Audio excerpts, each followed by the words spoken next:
I don't know if this is just a me thing that I've picked up on personally, but I sort of feel like self-help has gone so far that it's almost doing more damage than good.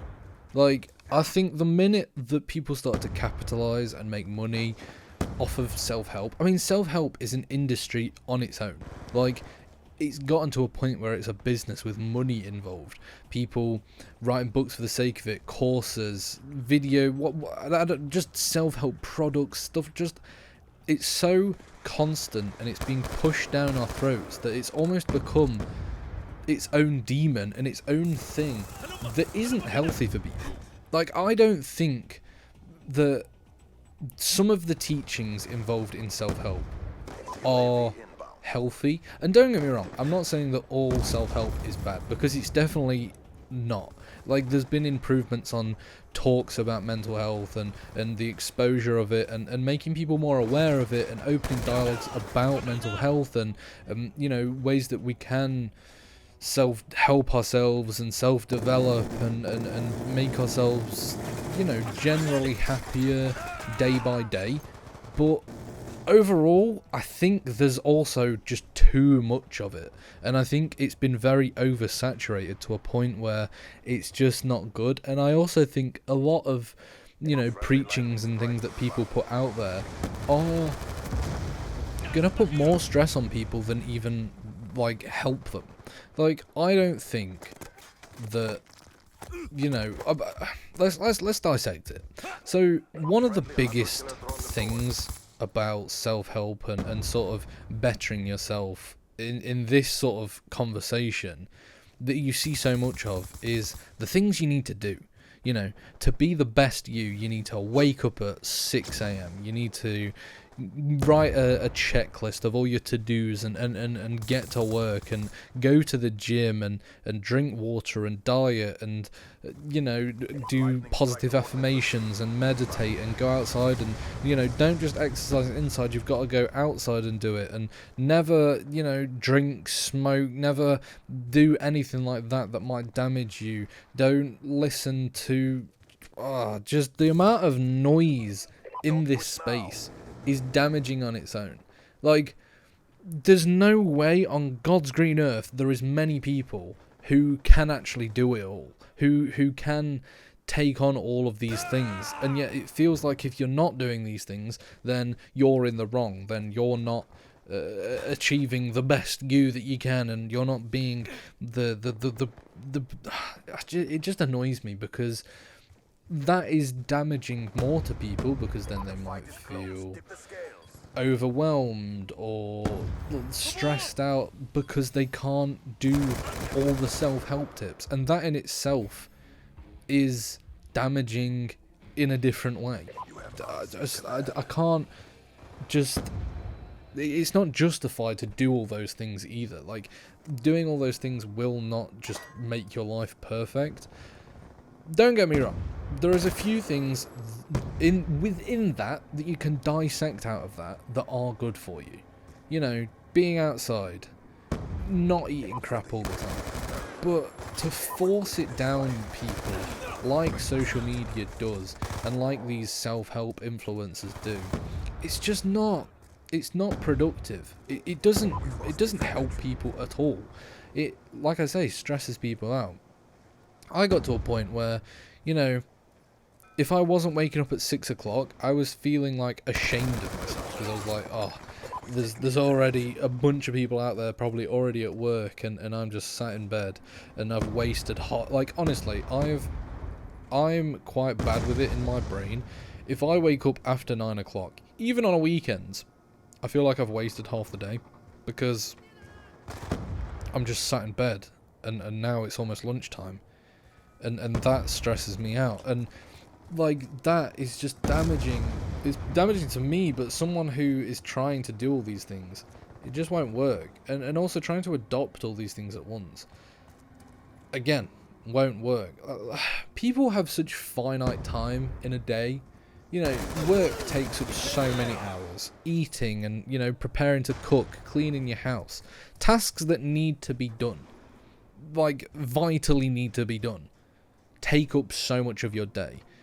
and you've only got like a spare few hours between work and jobs. And these self-help things would have you believing that you need, in those few hours, to be working on a side hustle, to be doing another business.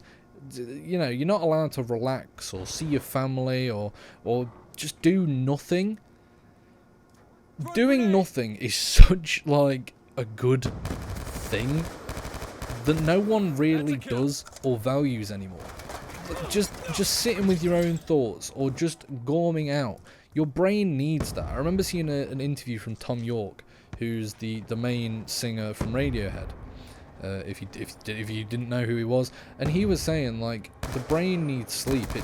He naps at sort of like 2-3 o'clock, because even studies have found that napping, actually, while you're taking 20-30 minutes out of your day to sleep, improves productivity, because you're better rested. Your brain's like, it's going to function better because you're not just draining it of all your life. So these people who are like, oh, I'm staying up till 12 and waking up at 5 a.m. and going again, great, good for you, but that is just, it's not, A, it's not sustainable, and B, it's not healthy for you. Like, it's genuinely not. I'm sure there's some facts that, I don't know how true it is, but they suggest that every single time you don't sleep sort of 7 to 8 hours a day, you're damaging your body and your brain. Like, it's not good to push this work mentality and grinder mentality, and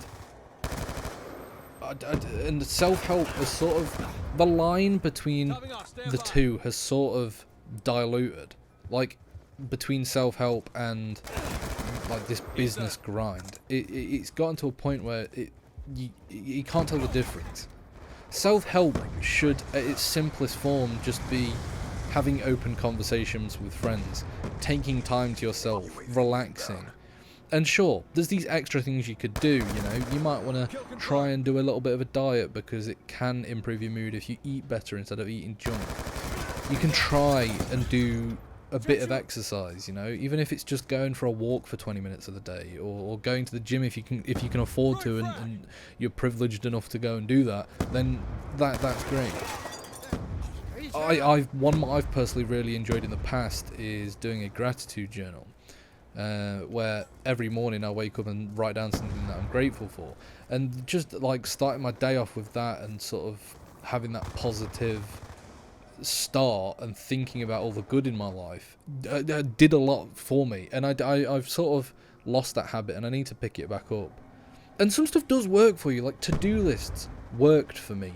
Like, I've stopped doing them recently, but they worked and helped my productivity so well, because I could start the day with a clear outline of what I wanted to achieve and do, and by the end of the day, I felt so much more productive, and like I'd achieved so much more when I had this like completed, ticked off list. But at the same time, it's gotten to a point where people are tick listing and to-do listing life, and your life isn't a to-do list. Like, I was putting down to read as a to-do list. Reading should not be a chore or a to-do. It should just be something that I enjoy and do. I don't know in this video if I've come across a little bit contrived, but I just don't like this whole commodification of life and mental health. And I feel like it's gotten to that point where it's not good. At the simplest form, you don't need that much to self-help yourself. And you really don't want to. If you're in a place that's not great anyway, why do you want to be piling on a bunch of like, okay, so now I need to do this.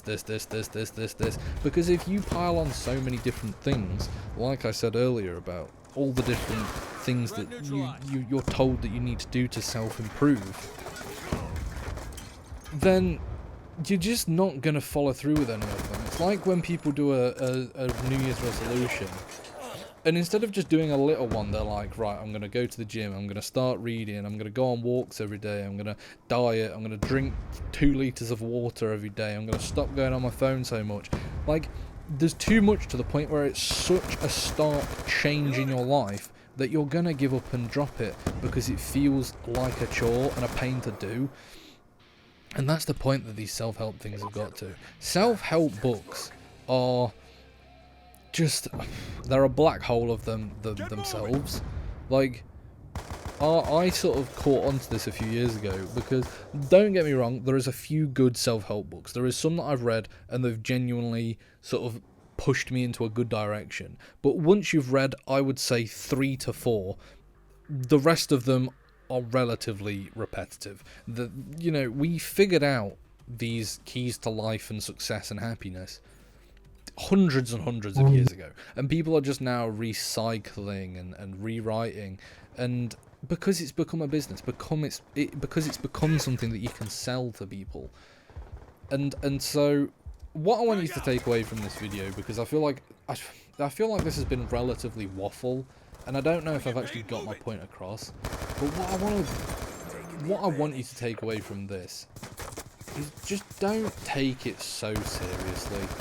Like, if you want to better yourself, just do it little tiny piece by piece. Just work on just drinking a bit more water each day, and then next week maybe start doing a walk once every other day, or just make sure that you are actually still enjoying life rather than just worrying and stressing about making sure that you're constantly self-improving and self-helping and all this. Because you can do it. You can genuinely improve yourself and everything like that. But you can't by just constantly listening to podcasts and reading books and then you just become almost not yourself. You just become a to-do list almost, where you're just constantly checking off and constantly, like, if it gets to a point where like seeing your family or taking a break is on a checklist, I don't think that's healthy. I don't think it might work for you. It might, like, you might comment under this video and be like, no, that's stupid, but I don't think that works personally anyway.